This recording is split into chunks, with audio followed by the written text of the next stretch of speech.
Olá, já estamos no ar com mais uma edição do Negócios na Pauta. Hoje eu começo o nosso programa com algumas perguntinhas.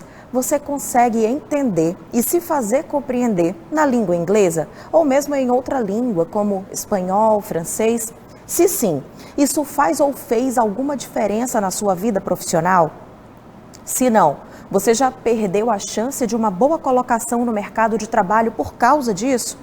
Fato é que se antes era apenas desejado nos currículos profissionais a fluência em um segundo idioma, hoje em dia isso é obrigatório em muitos trabalhos.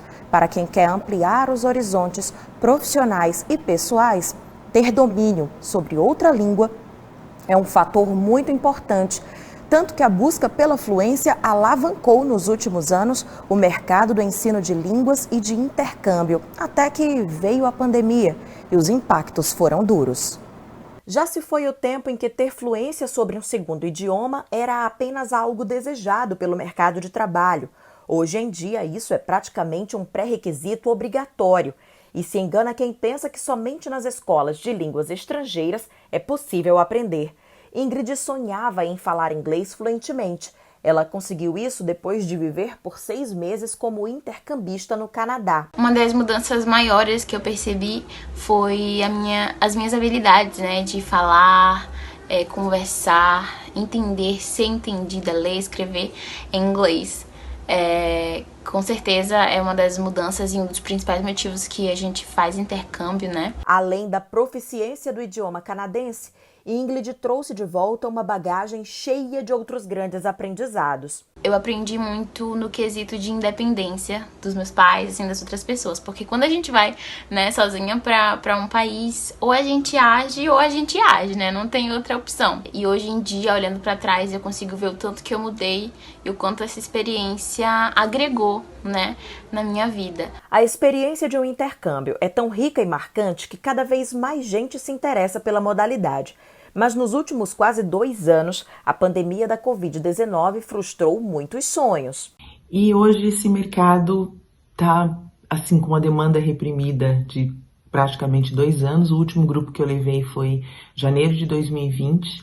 E com a pandemia, hoje a gente tem muita procura. Com a orientação da Belta, trouxe muita clareza e transparência para que nós, agências, pudéssemos ajudar os alunos a tomarem as decisões de adiamento, postergar para uma próxima data, considerando que o intercâmbio, você tem vários processos envolvidos, desde a decisão para que país você vai, até o voo, até o país. E isso tudo estava afetado, considerando que não haviam voos e as fronteiras fechadas. Apesar da crise sanitária, grande parte das pessoas preferiu reagendar a realização dos intercâmbios a cancelar tudo. E a gente tem uma esperança que isso vá gradualmente melhorar, porque esse quadro de poder viajar não existia meses atrás e hoje a gente já está conseguindo ajudar alunos a embarcarem nas próximas semanas para programas de longa duração, de ensino médio, programas de ensino superior. Além dos jovens estudantes, cada vez mais profissionais buscam a fluência na língua estrangeira nessa experiência no exterior. No Maranhão, a Universidade Federal, por exemplo, mantém um programa que viabiliza essa vivência aos servidores. E hoje o que a gente tem muito de procura também não são só os adolescentes, mas muitos adultos que não fizeram esse tipo de programa na adolescência, por diferentes razões, mas que hoje procuram a gente para poder viver esse sonho. Não só a experiência de melhorar o seu inglês, aprimorar, mas também de viver uma experiência fora do país, integrando com gente do mundo todo e trazendo de lá uma bagagem com lembranças que realmente vão fazer toda a diferença para o resto da vida.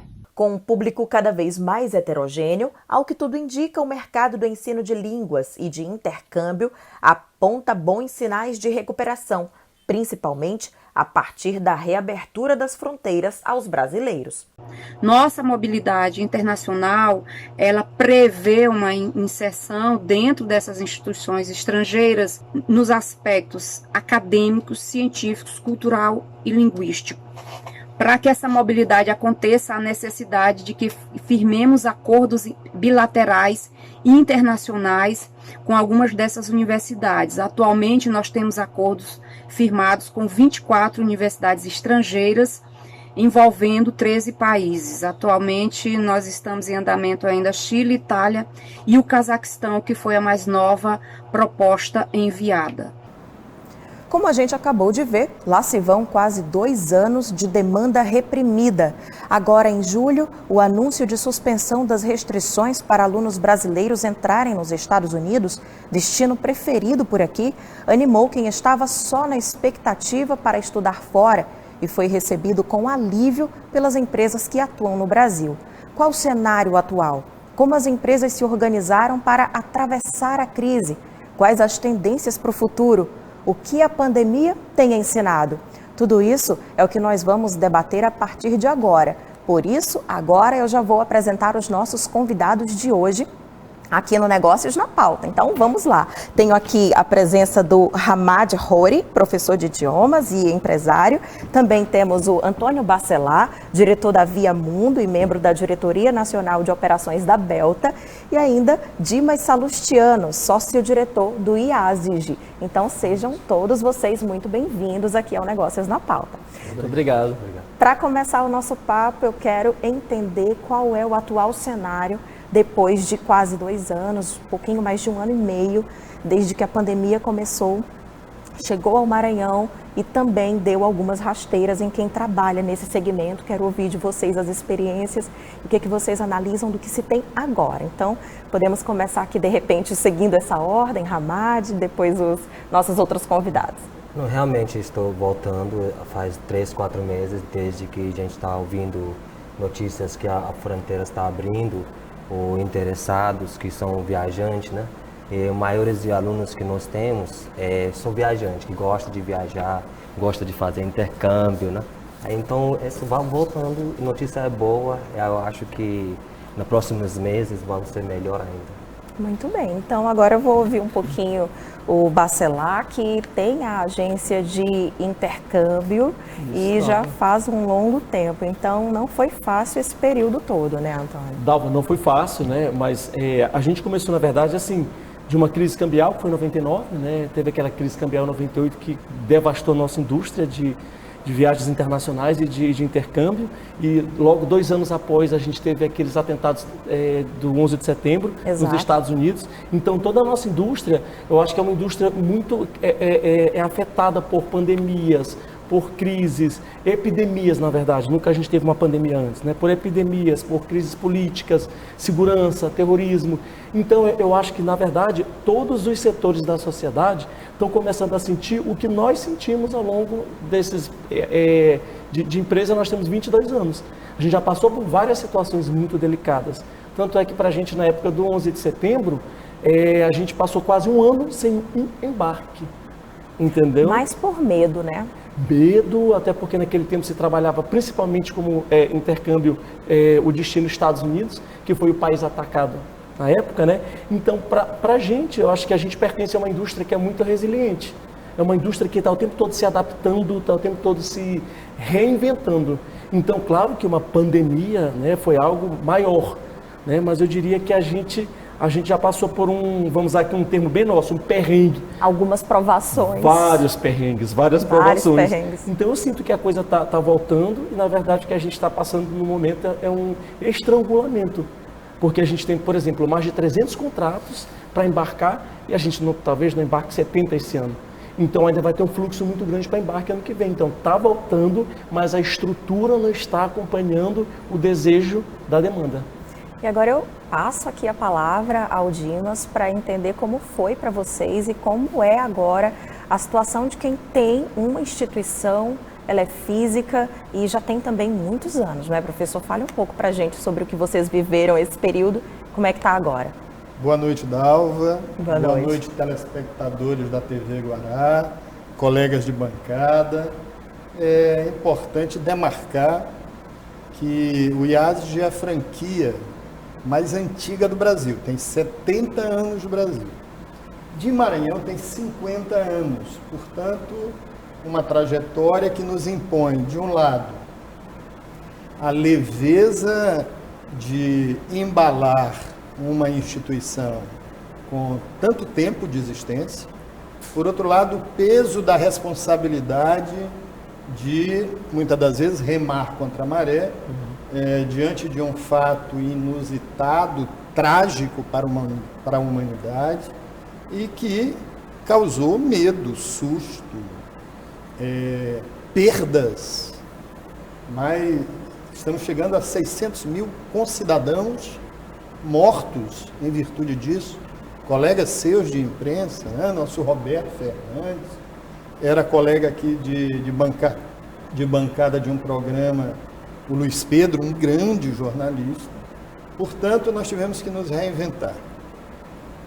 Com dificuldades, é verdade, mas em virtude do IASES ser uma franquia, cuja proprietária é a Pearson, tem sede em Londres, que talvez tenha a maior biblioteca virtual disponível no Brasil para as áreas das ciências de um modo geral, ciências humanas, sociais, as plataformas de educação à distância, que agora se projetam para o ensino híbrido, e que nós fizemos essa guinada entre 20 e 21, portanto, 22 será o ano de colher os louros desta marca muito assentada no mercado.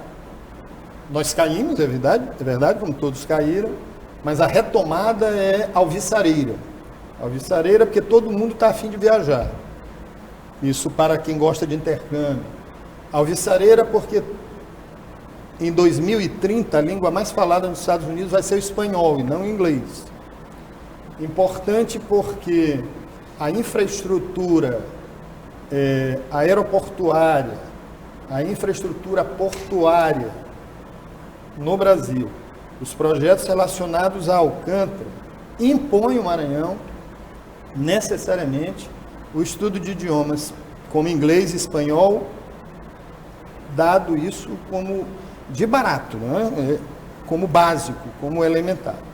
Portanto, um cenário difícil, complicado, complexo, que exige, evidentemente, soluções complexas. E nós, com esses 50 anos, que saímos do centro histórico da cidade, passamos pelo Renascença, e estamos ali no Calhau, do lado do Golden Shopping, temos tido assim já boas pontuações nessas Olimpíadas difíceis, que é angariar assim os melhores alunos para a nossa escola, né? Então estamos indo bem diante de uma dificuldade complicada. A gente vai poder falar. A pandemia realmente afetou todo mundo, né? Bastante. E quando iniciou a pandemia, eu tinha bastante experiência com aulas online, porque eu sempre trabalhei online, né? Então, antes de começar a pandemia, todo mundo começou a utilizar Zoom para fazer reuniões online. Eu utilizava Skype e outras ferramentas online. Então, quando chegou a pandemia, nós também passávamos com o mesmo tempo que tudo fechou, todas as portas tinham que fechar. Mas, tipo assim, eu não interrompi aulas de alunos. Sim. Nossa escola tem 15 professores, aí eu consegui dar um treinamento rápido para eles conseguirem conduzir aulas online. Então, tipo, segundo dia, terceiro dia de anúncio que nós tivemos, que tudo fechou, nós começamos com aulas online. E desde aquela época nós não querendo que alunos parem de estudar, porque eu acho que tempo que vou perder não vai voltar. Sim. Então, a gente continuamos 100% online, agora tendo híbrido também, que online presencial está misturando. E o bom é isso que hoje a visão é maior, que online mudou tudo. Isso a gente tem que falar bastante, né? Que, por exemplo, tinha uma época onde a sua escola não conseguia funcionar, não tinha como receber aluno. Então, qual a única ferramenta que você tinha para trabalhar era a aula online. Então, hoje, por exemplo, você pode ter professor no lugar aonde você quiser. Seu professor está nos Estados Unidos, Capaz de criar conexões incríveis. E isso aconteceu com nossa escola, por exemplo. Nós temos alunos no São Luís do Maranhão, mas por questão de pandemia, que tendo aula pode ser online, nós temos alunos em vários estados do Brasil. Tipo na São Paulo, no Rio. Até chegou alguns alunos na Irlanda e na Canadá também, que estava fazendo intercâmbio, mas não tinha como ir para a escola, porque a escola também lá fechou. Sim. Mas por motivo de que a gente começou a aula online no momento certo, logo deu solução para alunos que é possível. E deu muito bem, aí nossa escola saiu de Maranhão, agora a gente tem em vários estados do Brasil. Se expandiu, não é, Hamad? Online, eu acho que agora o futuro é isso.